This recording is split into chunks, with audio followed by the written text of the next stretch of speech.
Hello everyone, today we will talk about the biosynthesis of the amino acid, that how the non-essential amino acids are synthesized in the body. I will only tell you the source of the amino acid, and the exact mechanism will be studied later in this lecture, or in you can learn it from your book. It will be written in your book. I will only tell you about the sources that form the specific amino acid. The first amino acid that we will talk about is the alanine. The alanine is formed from transamination by the pyruvate. Okay, the next amino acid is the aspartate. The aspartate will also form by transamination from oxaloacetate. Now the next amino acid is the glutamate, and glutamate will also form by transamination from alpha ketoglutarate. This is a well-known reaction. Okay, now the next amino acid is the asparagine. The asparagine is an amide which is formed from the aspartate. Now let's talk about what will be the exact mechanism by which the aspartate leads to the formation of asparagine. Basically, the aspartate that is present in the body, it has an amide group. You can say, amide group, not amine group.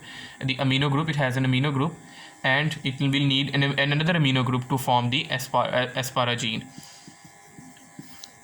Now, where does this additional amino group come from? This additional amino group comes from the amino acid glutamine, which is itself an amide. The glutamine will donate its one amino group to asparagine, and in turn it will be converted into glutamate. The next amino acid that is formed is the proline.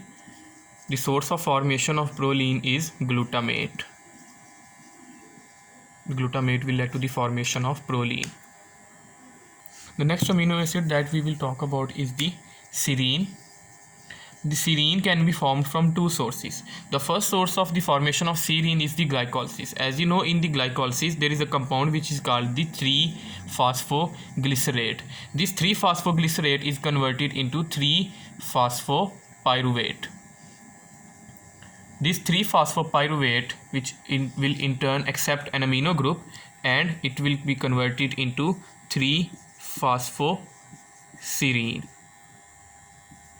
Now this 3-phosphoserine will break down into serine, and it will break down into phosphate.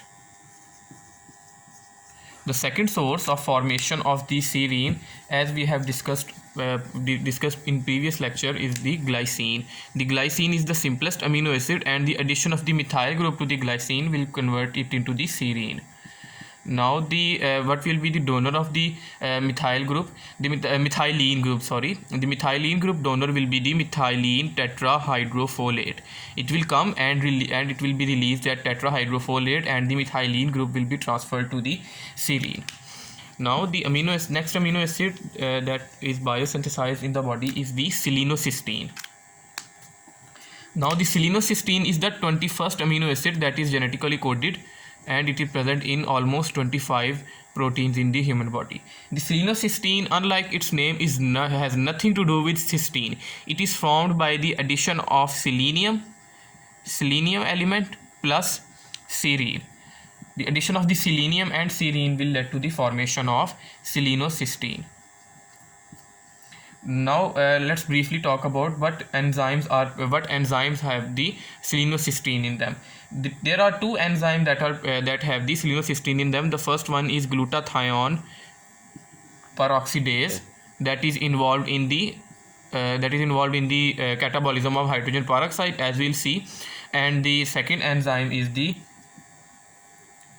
thioredoxin reductase. This enzyme is involved in the conversion of the ribonucleotide into deoxyribonucleotide. The next amino acid that we will talk about is glycine. That how this glycine is formed. Basically, glycine is formed from serine. They are always interconnected. The glycine is the simplest amino acid, is formed from serine. The methylene group of serine will be donated to tetrahydrofolate, and it will be released at methyl tetrahydrofolate, and the resulting amino acid is the glycine. The next amino acid is cysteine. The cysteine amino acid will be formed also with the help of serine. Basically, the compound homocysteine that is formed during the metabolism of methionine. There is a separate video on the metabolism of methionine. You should check it out. The homocysteine is combining with the serine here, and this combination led to the formation of a compound which is called the cystathione. The cystathione, which will in turn break down into two compounds. First is the cysteine, and the second is the alpha ketobutyrate. This alpha ketobutyrate will ultimately lead to the formation of the succinyl coenzyme A. The next amino acid that we need to talk about is the tyrosine. This also we have talked about later.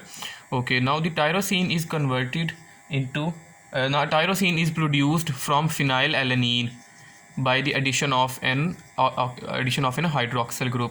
When the hydroxyl group is added to the phenylalanine, it is converted into tyrosine. The detailed mechanism of this reaction will be studied on in my video on the alkaptonuria, which will be the next video I'll be posting. If you like my content, please subscribe to my channel and share with your friends. Thank you very much. See you in the next video on the alkaptonuria.